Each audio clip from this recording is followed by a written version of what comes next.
Hi, it's Katie Sirianni Bowl, and welcome to Katie Stories number 26. I left the house yesterday. I have so much to tell you. And I went out again today. Don't get mad at me. I was very careful and socially distant. Yesterday, decided to go out and stock up because, we're hearing it could be a while till we all get to go out and lick each other's face. That's what I'm going to do when this is all over. So, my daughter came with me for the ride, and it was like an apocalypse downtown Nanaimo. It was the only people out walking were homeless. So it was a sad sight downtown. And, but I did maintain my distance. I sanitized and got wipes and wiped everything down, in and out of the car, and got what we needed. And when I got home, it sort of hit me. I felt a little down. I felt sad. And I felt a bit teary because when I was in the mall, and it's just so quiet, just by London Drugs, there's this older lady of a, different ethnicity. And she was clearly maybe homeless. She had all her belongings on this wheelchair and the blanket was trapped underneath. She was moving, but really slowly, and I felt for her. And I looked at her and said, I'm so sorry. Like, that must be so difficult. And she said, yeah, it is. And in that space, I wanted to help her, right? But we're not supposed to approach people and be. And this is a person who's very at risk, very vulnerable, that very well could have the virus. And in that quick decision I had to make, I had to think of, I don't have my husband's permission, and I don't have my daughter's permission. So even if I'm cool with it and they're the only two people I'm going to see, they might not be cool with it. So I just blew her a kiss, and I was happy to see that she was talking to someone as I was leaving. Even walking by, I could hear her talking. So I think she was maybe with someone and was waiting for them outside the store. So I hope that they gave her some help, because that really bothered me. That's the humanist part of me. How do we not help someone if they're in trouble? Had the situation been really grave or something, I probably would have just dove in. I just had sort of hoped that maybe she was with someone else. So I was feeling a little down, as I was saying, and I get home to my best friend telling me that they've started this house party. There's this app that you get on your phone, and she said, we've all been on here for a while. We just took a break and we're going back on in 10 minutes. And I said, oh, okay. So I downloaded the app, and I said to her, I'm kind of in a funny headspace, so I might just join you guys later. And she said, no worries. But, we got the groceries put away, and I decided to hop on there, and we had a blast. It was like Hollywood Squares. Everybody's kind of like chunked up in their little squares. And of course, with our friendships, we were talking to our friends from back east, and Julie and Denise, hi. And next thing you know, we're not just talking about the coronavirus and what we're all doing at home. It's like, are you wearing a bra? And it was really funny. We were saying all kinds of funny things. And I was telling them that I had my creative social distant visit with my big brother, Danny. Now, you all know from my Katie stories, Danny's the one that blew his soccer career when he did acid back in the 70s. And he had his beer spiked too. I don't even know that I really mentioned that in the story or in the book, because there wasn't room to tell every little detail, but that kind of did him in. So he lives at a lodge, assisted living for seniors, and he's bored to death. I mean, he's got a lot of people inside he can talk to.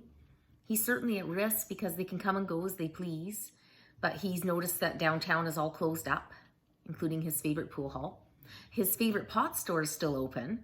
He can go and buy his daily doobie, but he can't smoke it in there. So, he gets to see some faces, and I keep telling him how serious this is, that he really just needs to wait it out at home. He's got a killer stereo. We got him on his 65th birthday, and tons of albums. So I was like, go through, look for ones with scratches that you want to get rid of, go through your closet and clean it out. He's got tons of clothes. And so yesterday, when I went out, Talia came with me and stayed in the car the whole time. She just wanted to get out and, just get out of the house. So she brought her book and waited while I ran in and out of stores. And we brought Danny some Tim Hortons.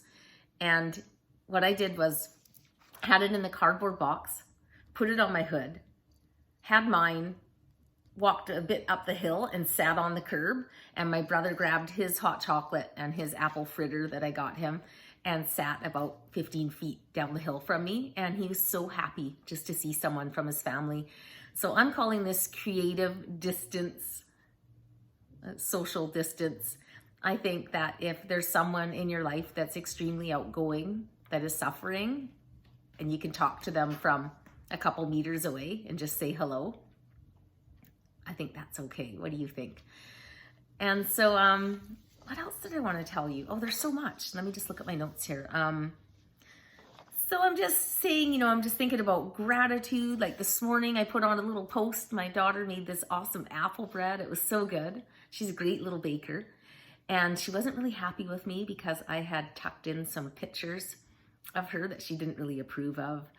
So I brought her home a little present today from Superstore. I went there and again was very careful without the contact to get some beautiful big planters for my best friend. It's Rhonda's birthday tomorrow. Now, if you look back at my Christmas videos, just around Christmas, I posted some videos of Rhonda and I, and she's a hoot. She's so funny. Her laugh is amazing. And because it was Christmas, I wasn't able to upload it till Christmas night. So they didn't get a lot of views. So if you're bored and catching up on Katie Stories, make sure you watch those 2 Christmas ones because they're really funny. And I posted them separately because my battery had died that time. And now I actually know how to merge the 2 together using my iPhone movie thing. And I'm going to try and learn a little bit more about my phone and what it does, and YouTube and the different things to rearrange some of my stories and different playlists. So I'm also going to, oh, sorry, I want to back up. Okay, Rhonda, I got to tell her she's not allowed to watch this until after tomorrow because tomorrow's her birthday. And so what we're doing is we're having her birthday party at 6 o'clock on this house party app that you can get and talk to your friends. I highly recommend it. It's really fun. But what she doesn't know, so don't tell her, is that tomorrow at 4:45, 5 of us friends are going to be outside of her house, standing about 2 meters apart, right? Holding up these great big poster boards that say, "Happy birthday to our Rhonda." And we're going to leave her these 2 gorgeous potted plants that we bought. And they're gorgeous. They're like big purple pots and pussy willows and tulips and daffodils. And yeah, just gorgeous. And then another friend across the street from her is ordering her takeout from Gina's Mexican. And she's going to, provide enough to feed her husband and son so they don't have to just sit watching her eat her birthday dinner while they have like canned beans or something. So anyway, can't tell her that. But again, that's another creative, social, distant way that we're choosing to celebrate our friend's birthday. She doesn't even mind being stuck at home. She's actually kind of an introvert anyway, and she's just having a great time because her husband and kid are really funny. But we just didn't think it'd be her birthday without doing something. And I'm talking about gratitude, having my kid home. She's in first year university. She's 18, and she's doing a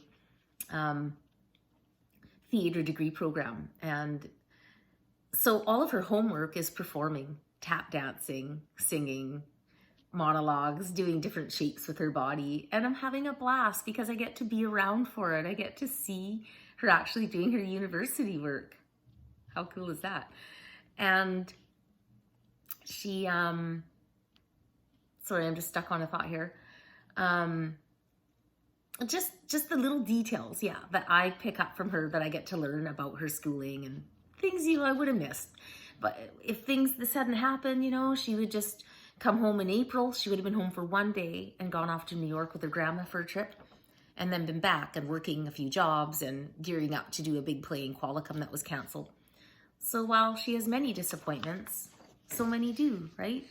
We are making the best of it. We truly are. She's having constantly, on Snapchat and talking to her friends. And even on the phone, I actually heard her not texting and talking on the phone. So that's pretty cool too. We even creatively visited her grandmother the other day and parked at the top of the driveway after we had that big walk at Piper's. And we stayed, 20 feet away and just chatted for a few minutes, just blowing her kisses, saying we loved her, hope she was well, and we'd see her in a few weeks, few months, few years, whenever this thing blows over. So that's sort of what we've been doing. And it's funny because my daughter will make jokes like, you know, I kind of miss my place. I miss the space, like having my own space. And I kind of look at my husband and laugh and go, well, sorry for TMI, but you know, we kind of miss our empty nester space, making out whenever we want and running around. Oh, anyway, we got a laugh out of that, but we're just so happy to have her home, and she knows that. And I don't know if you know that about me, but I do work in foster care. So while I'm on spring break right now, it technically is my holiday, my second week now, I work in a foster care, just casually, like 1 or 2 shifts a week. So I'm still going to be doing that. I'm really grateful for that because I'll probably pick up a few shifts, and that's a little extra income. With EI, with our school district, we have to apply for EI. But what I'm entitled to claim on EI compared to what I make when I work 1 or 2 shifts a week, I make too much. So that's okay, right? That means that we're going to stay afloat. And if I get extra shifts as well, then that's just going to help me get closer to what I'm usually making. And I'm going to make sure I give a little of that away. We're really grateful and fortunate that my husband can still work from the warehouse and serve his customers. And I'm grateful for this foster care gig. And these kids that I work with are awesome, and, you know, really just kind of love to stay home and game anyway half the time. So we'll do what we can to keep them entertained. We can force them to watch Katie Stories. And so what else was I going to tell you? I am going to beg you to please subscribe if you haven't subscribed yet to my channel. Or even if you just go on to YouTube and give my stories a little thumbs up. It really helps me. It's funny, but it'll keep showing I have all these views.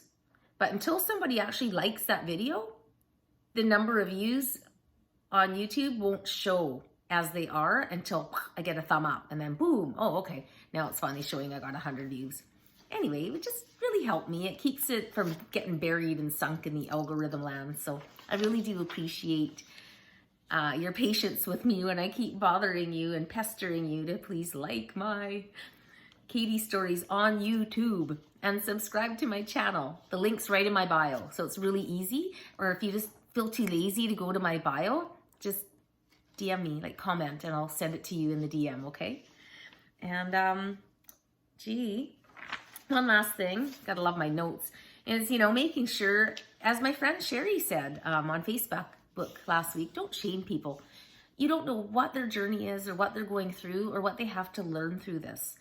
Even me, you know, you can make fun of me all you want for getting out there, like putting up my pictures of working out and exercising. But you know what? I could never do that before.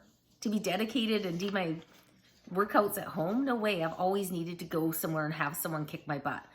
And so if sharing that with you, that I'm excited I can do that now, that the timing, the divine timing of working with a trainer to get ready just to feel good for Mexico, and then my trip's canceled. But here I am with all this knowledge and, you know, various ways to use my own body and resistance strength at home without fancy equipment. That's gold.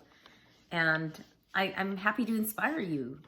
Ask me questions if you want. I know there's so many more like qualified trainers out there that are doing things for free. I don't think you have to, but if you do, I'll let you know some really easy things you can do.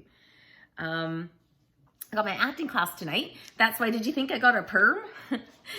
It's my daughter's curling iron. So when she comes home and I see her hair looking all cute, then I have to borrow her curling iron and curl my hair. And then I get in trouble for trying to copy her.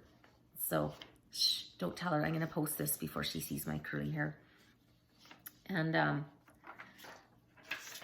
think that's it. I'm really grateful for this beautiful weather that we're having. Oh, now look at, do you see my cat? Mitty, you're in Mummy's story. Look at, that's so funny. I've got those hearts on the window. Can you see them? That's a just spreading love around the world. That came to me on Facebook, and I invited 1 million people. So please forgive me if I didn't invite you, because it was doing some weird things, and it was duplicating inviting people, and I didn't want to tick you all off because I know everybody's got a lot of stuff coming at them virtually right now. So I'm going to end this before the 15-second mark. Stay positive. Find something amazing that you have inside and pull it out of you with all this going on. Okay? Trust the process. Love you. Bye.